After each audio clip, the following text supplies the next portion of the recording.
The core concept of the Big Sister that we really wanted to have was sort of someone at the top of the atom food chain, someone who, when a splicer had gone off the rails and managed to harvest a little sister, sort of came for revenge after you, and was able to reclaim that atom and get it sort of back into the mix and back into the ecology. And that was something that required multiple Big Sisters, and so they are sort of watching over the whole city and waiting for this to happen. And when they are, they're dispatched by the villain, Dr. Sophia Lamb, and they will hunt down those people anywhere. Obviously, the player is the main person this happens to over the course of the game. The Brute Splicer is one of the new splicers that we have down there in Rapture. Came about gameplay-wise from the fact that we really wanted, you're playing a big daddy in Bioshock, and the expectation is you are incredibly tough as nails, and you can just chew through the normal sort of thuggish splicer with a stick with no problem. And so gameplay-wise, we needed to have something to ramp up that antagonism and the threat level.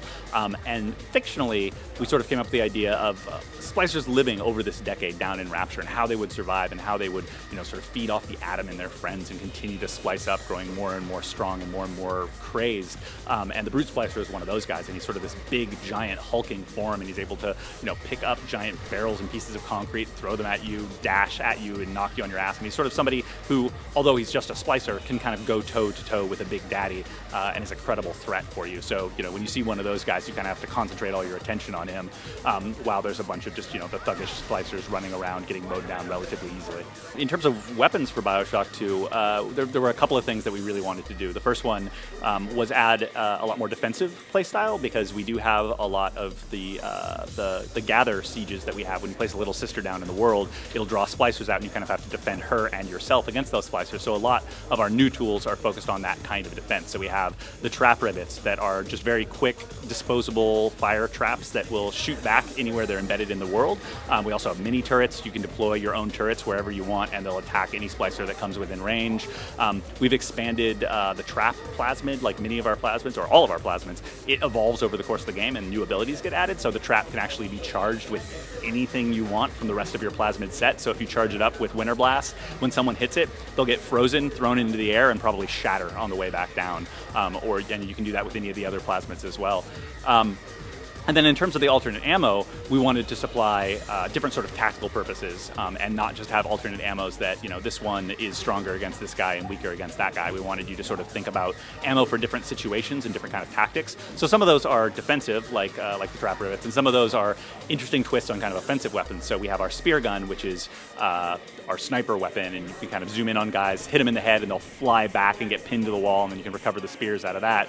But it also shoots rocket spears, which rocket spears are high explosive spears that have a kind of, Roman candle huge rocket coming off the back, and when you hit a guy with it, if it doesn't kill him outright, he will go into a panic and start running around, probably run near his friends, and then explode. If it does hit him, it continues to supply that kind of physics impulse, and he'll balloon around the world like a deflated balloon before exploding, and so a lot more kind of mayhem and tactical variation out of the weapons as well. For hacking for Bioshock 2, what we really wanted to do was find a way to kind of ingrain it directly into the action gameplay, so that it wouldn't be something that you sort of went off to a separate screen, played, and came back to the game, that it was something that you could incorporate into your normal play style, whether you're a defensive player or you like that boss round or whatever. Hacking would be something that you could do simultaneously with everything else.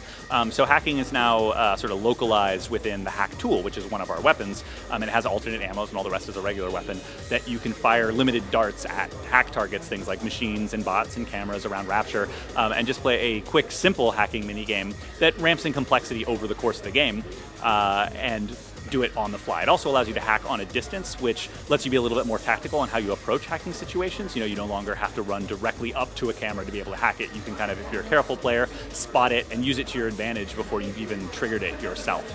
Bioshock 2 will ship worldwide on February 9th, 2010.